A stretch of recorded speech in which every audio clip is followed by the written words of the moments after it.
Welcome back to the channel. I know it's been a couple of weeks since the last video, life got in the way. If you're living in the diaspora, you know how it is. Something always comes up. But we're back on the site. As you can see, the septic tank's now complete and connected to the drainage from the buildings. In today's episode, we're taking the next big step. We're connecting the soakaway. You might remember in the last episode we initially dug a smaller soakaway, but after testing we realized it wouldn't be enough. So we had to remove all the stones we'd placed and dig a much deeper and wider soakaway.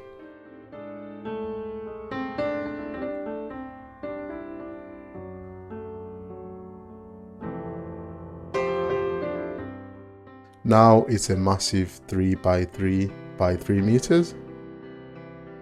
Basically, the bigger the soakaway, the more the surface area, the better water can drain into surrounding soil without overflowing or backing up.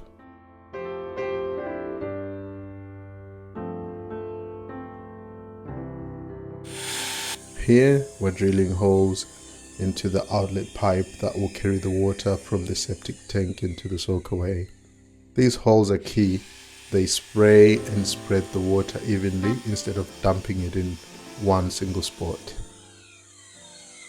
This helps avoid erosion and keeps the soakaway functioning properly.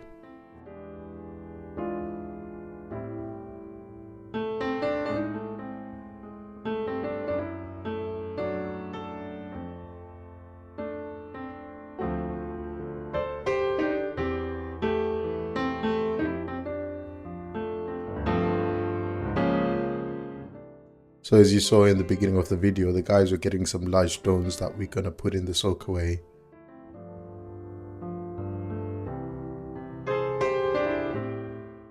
And here the soakaway is now filled with the large stones.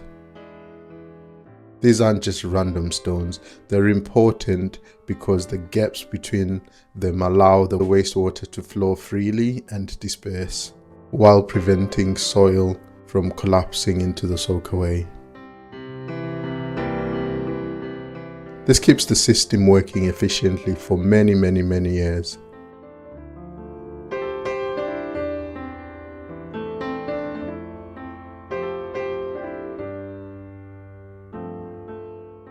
The pipe is now installed on top of the soakaway rocks.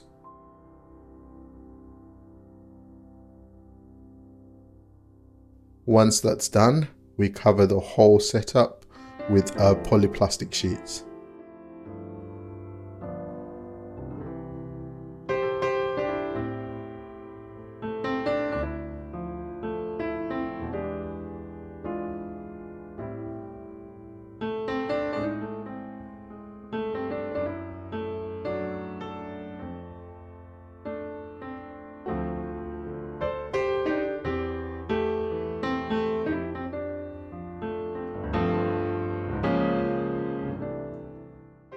So you really want to have multiple layers of this polyplastic.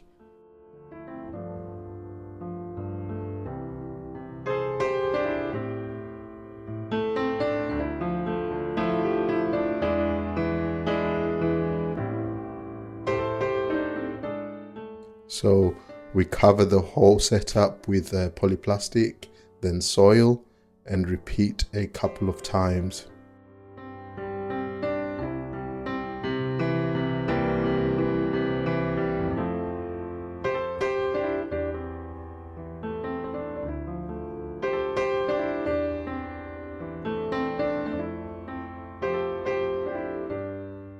The plastic acts as a barrier, stopping fine soil particles from filtering down and clogging the stones below.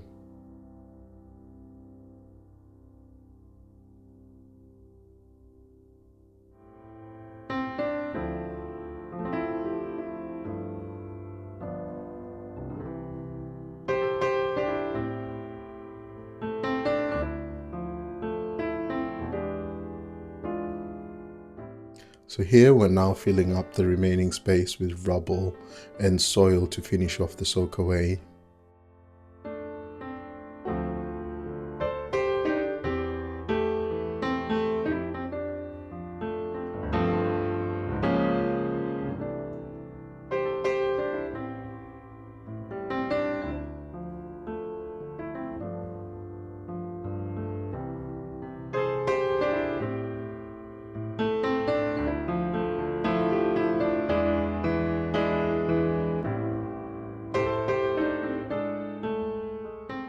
One important detail, you want to leave a section of the drainage pipe exposed. This is so that the inspector can come and check the installation before it's completely buried and signed off.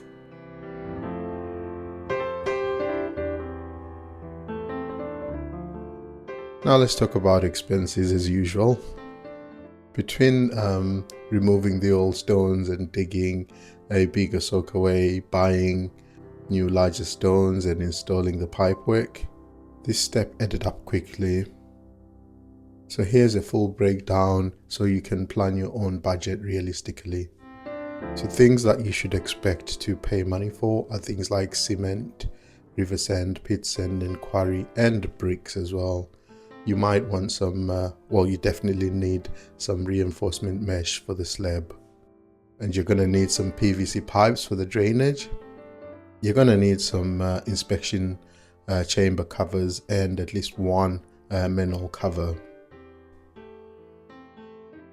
Your biggest expense is probably going to be labor, so I paid $400 to the builder, $300 for the plumber. For the pit excavation I paid $200 and the trenching cost me about $100. So all in all I paid about $2,200. Yep, like I always say, there's nothing cheap in Zimbabwe, unfortunately.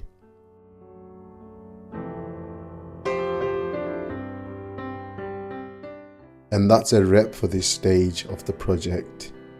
The septic system's now fully connected and ready for inspection.